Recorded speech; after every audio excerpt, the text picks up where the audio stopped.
नमस्कार, मैं Sumant Kashyap astro vastu consultant अपने यूट्यूब चैनल में आपका स्वागत करता हूं। जैसा कि आप लोगों को पता है, 22 अगस्त से मेरा प्रेडिक्टिव एस्ट्रोलॉजी वर्कशॉप शुरू हो रहा है, जिसमें मैं रेमेडीज़ की कॉन्सेप्ट को भी बताऊंगा। इस वर्कशॉप को आप predictive plus remedial astrology workshop भी बोल सकते हैं, क्योंकि बहुत से ऐसे एस्ट्रोलॉजर हैं जो प्रॉब्लम को तो आसानी से फाइंड आउट कर लेते हैं, लेकिन रेमेडीज़ क्लियरली नहीं बता पाते हैं। और जो भी क्लाइंट आते हैं, मेरा अपना अनुभव है, 25 कुंडलियाँ यदि मैं देखता हूँ तो उसमें 23 से 24 लोग प्रॉब्लम को ले के आते हैं और उनको सॉल्यूशन यानी रेमेडी चाहिए होता है। तो मैंने अपने अनुभव से और साथ ही जो मैंने अपने सम्माननीय गुरुजनों से सीखा है, वो एक अलग रेमेडियल एस्ट्रोलॉजी का पोर्शन ही मैंने बनाया हुआ है। अलग अलग जो ज्योतिष की कुछ विद्याएं हैं, कुछ अनुभव में मेरे गुरुजनों का अनुभव है उससे, और मैंने अपने स्वयं से वो रेमेडियल एस्ट्रोलॉजी का एक पार्ट डिज़ाइन किया है। और सबसे बड़ी बात जो मैं इस वर्कशॉप में दे रहा हूँ, वर्कशॉप के बाद 4 महीने का प्रैक्टिस सपोर्ट है। यानी उस 4 महीने में आपके पास जो भी कुंडलियाँ आएंगी आप उसका प्रेडिक्शन करेंगे और साथ ही आप उसकी रेमेडीज़ बताएंगे। आप अपने क्लाइंट से फीडबैक लेंगे, जिससे आपको भी कॉन्फिडेंस बढ़ जाएगा कि रेमेडी कैसे बतानी है। कुछ लोगों का मेरे व्हाट्सएप नंबर पर मैसेज आया कि 1-2 वीडियो यदि आप दें तो हमें समझने में आसानी होगी। आइए इसी वीडियो को देखते हैं। ये मेरे क्लाइंट हैं, 2 साल पहले से संपर्क में हैं। इस बार मार्च महीने से लॉकडाउन होने के कुछ समय पहले से इन्हें अचानक से ऐसा एहसास हुआ कि ये बीमार हैं। इन्होंने डॉक्टर को दिखवाया, डॉक्टर ने डिप्रेशन बताया, डिप्रेशन की दवा भी दिया। 2-3 महीने इन्होंने दवा खाया। फिर इन्हें कभी कुछ लगता था कि मुझे हार्ट की बीमारी है, कभी इनको लगता था सिर में बीमारी है। ऐसे ऐसे ये चीज़ें चल रही थी। यानी बीमारी इनको लगता था बीमारी है, इस वजह से ये परेशान थे। इन्होंने मुझसे जुलाई में कांटेक्ट किया और सीधा डायरेक्ट यहीं बोला कि मुझे ये समस्या रेमेडी चाहिए। अब आप क्या करेंगे? रेमेडी ही बतानी है। आइए देखते हैं। मैंने उनकी कुंडली को देखा, जो भी इसमें, अब इस समय मैं आपको कोई भी प्रेडिक्टिव ऐसा नहीं बताऊंगा कि ज़बरदस्ती कुछ न कुछ इसमें निकाला जाए। मैंने 2 पॉइंट पे ध्यान केंद्रित किया। राहु 12वें में है, 12 हॉस्पिटल का भी है। और उसके बाद मैंने दशा देखा। दशा इनकी किसकी है? राहु की चल रही है। अंतर्दशा इनकी किसकी है? शनि की है, जो 29 जुलाई तक था, बाद में बुध आने वाला है। उसके बाद हम सीधा केपी में हम चले गए। केपी में आने के बाद हमने देखा शनि 8वें का सब लॉर्ड है और राहु 12वें में है ही। 3, 4, 12 और 12, यानी हॉस्पिटल से रिलेटेड पैसे खर्च होंगे। और यदि कुछ लोगों को यदि पता होगा तो वो जानते होंगे राहु और शनि, ये 2 एक साथ आते हैं, कुछ न कुछ एक्स्ट्रा मन का वहम और कुछ निगेटिविटी जातक को अफेक्ट करती है। कई बार मैंने अपने वीडियोस में इन सिग्निफिकेटर्स के द्वारा आपको चीज़ें बताई होंगी। आपने मेरा वीडियोस देखा होगा तो आपको पता होगा कि इसमें कौन कौन से भाव क्या बताते हैं, लेकिन रेमेडी यहाँ से नहीं निकलती है। केपी आपको रेमेडी नहीं बताती है। मैंने उनको 2 उपाय बताए, आपको यहाँ बता रहा हूँ। किस कॉन्सेप्ट से बताया वो नहीं बताऊँगा। आपको यदि लग जाए, आप पकड़ पाएँ तो पकड़ लीजिए।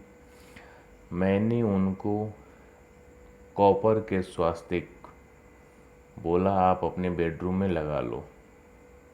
कॉपर के स्वास्तिक को उनके बेडरूम में मैंने लगवा दिया, पहला।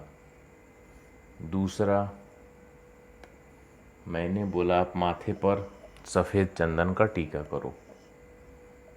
10 दिन बाद पॉजिटिव फीडबैक आया। बहुत अच्छा फील कर रहा हूँ। जो भी दवा डिप्रेशन तो था ही नहीं, दवा भी उन्होंने बंद कर दिया। वो एक फोबिया थी कि मुझे बीमारी है, डॉक्टर ने डिप्रेशन समझ लिया था। राहु की महादशा और अंतर्दशा जब होती है तो काफ़ी सोच समझ के डिसीजन लेना पड़ता है। ये नहीं मैं कह रहा हूँ कि रेमेडीज़ 100% वर्क करती है, लेकिन मेरी अपनी थ्योरी है। दशरथ माझी जो माउंटेन मैन कहे जाते हैं, मैं उनकी थ्योरी पे चलता हूँ। जब तक तोड़ेंगे नहीं तब तक छोड़ेंगे नहीं। कर्म करता हूँ, और जो भी मेरे पास रेमेडियल एस्ट्रोलॉजी के पार्ट्स हैं, वो चाहे मैंने न्यूमरोलॉजी से लिया है, मंत्रों से लिया है, लाल किताब के हैं, कुछ ऐसे रेमेडीज़ हैं जो मेरे अपने गुरुओं ने बताया है, जो पारंपरिक रूप से चलता है। और सभी रेमेडीज़ के द्वारा जहाँ तक मैं कर सकता हूँ, कोशिश करता हूँ कि क्लाइंट के प्रॉब्लम को सॉल्व करूँ। मेरा अपना मानना है, और आप में से बहुत से लोग इस बात से एग्री करेंगे। यदि हम 10 में 6, 7, 8 लोगों के समस्या को भी सॉल्व कर दें, तब भी हम अपने मिशन में सक्सेसफुल हैं। यदि कोई हमारे पास अपनी 100% समस्या को लेके आता है, 60-70% भी उसकी समस्या सॉल्व हो जाए, तब भी हम सक्सेसफुल हैं। अल्टीमेटली जैसे एक डॉक्टर अपने पेशे में है, वैसे ही हम इस पेशे में हैं, और जैसे वो रेमेडी प्रिस्क्राइब करते हैं हम भी करते हैं। रही बात, डॉक्टर से कोई पूछने नहीं जाता है, लेकिन हमसे लोग पूछने आते हैं। और एक रियलिटी ये भी है कि ज्योतिष में ठगी काफ़ी ज़्यादा बढ़ भी गई है, और काफ़ी लोग ठगी भी करते हैं। और मैं जो भी रेमेडी किसी को बताता हूँ, और यदि उस रेमेडी में मैं पैसे खर्च करवाता हूँ, तो पैसे की गारंटी देता हूँ। यदि मैंने आपको कहा कि ये सामान आपको यूज करना है, और वो सामान मैंने आपको दिया, उसके बदले में आप जो मुझे पैसा देते हैं, तो उस पैसे की गारंटी है कि यदि आपको लाभ नहीं हुआ तो आपके पैसे आपको रिटर्न कर दिए जाएंगे। ये ज़रूर है कि लाभ सबको नहीं मिल सकता है, लेकिन ये 100% श्योर है कि पैसे जिनके मैंने लिए हैं, लाभ न होने पे पूरे वापस होंगे, ये गारंटीड है। और इसी जो मेरी थ्योरी है, इसने मुझे मोटिवेट किया, और हमेशा इस थ्योरी से मैं मोटिवेट होता हूँ कि कुछ न कुछ नया हमेशा रेमेडीज़ में करूँ, क्योंकि रेमेडियल एस्ट्रोलॉजी का पार्ट अभी काफ़ी इसमें किया जाना बाकी है। क्योंकि कोई भी ऐसा थंब रूल नहीं है, कोई भी ऐसा बुक नहीं है जिसमें ये लिखा हो और उसे पढ़ के कोई भी कर सके।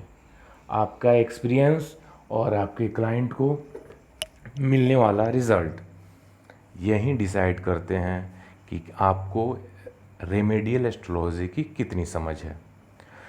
यदि आप भी सीखना चाहते हैं तो हमारे वर्कशॉप को ज्वाइन कर सकते हैं। मेरे व्हाट्सएप नंबर पर डिटेल्स के लिए कांटेक्ट कर सकते हैं। इस वीडियो के डिस्क्रिप्शन बॉक्स में मैं जो कोर्स कंटेंट है उसको डाल दे रहा हूं, और ये वर्कशॉप में इसकी फ़ी कम रखी गई है। ओवरऑल प्रेडिक्टिव प्लस रेमेडियल, जिसमें नंबर कोड्स वगैरह, न्यूमरोलॉजी और मोबाइल न्यूमरोलॉजी को भी मैंने ऐड किया है। मोबाइल नंबर भी अच्छे रेमेडी के रूप में काम करते हैं। तो 10,666 रुपये आपको उसकी फ़ी होगी ओवरऑल। बाद में वर्कशॉप जब नहीं होगा तो यहीं 32,000 का कोर्स होगा। आप चाहें तो इस गोल्डन अपॉर्चुनिटी का लाभ ले सकते हैं, और प्रेडिक्टिव पार्ट भी मैं पढ़ाऊँगा। विशेष जानकारी के लिए मेरे व्हाट्सएप पे कांटेक्ट कर सकते हैं। 2-3 वीडियो ऐसे ही मैं सीरीज में आपको दूंगा, जिसमें क्या रेमेडी बनी है वो मैं बता दूंगा, उसके कॉन्सेप्ट को नहीं बताऊंगा। उम्मीद है आप लोग मेरे इस प्रोफेशनल जो एक मजबूरी होती है उसे आप समझेंगे। बने रहिए, मिलते हैं कुछ और वीडियोस के साथ।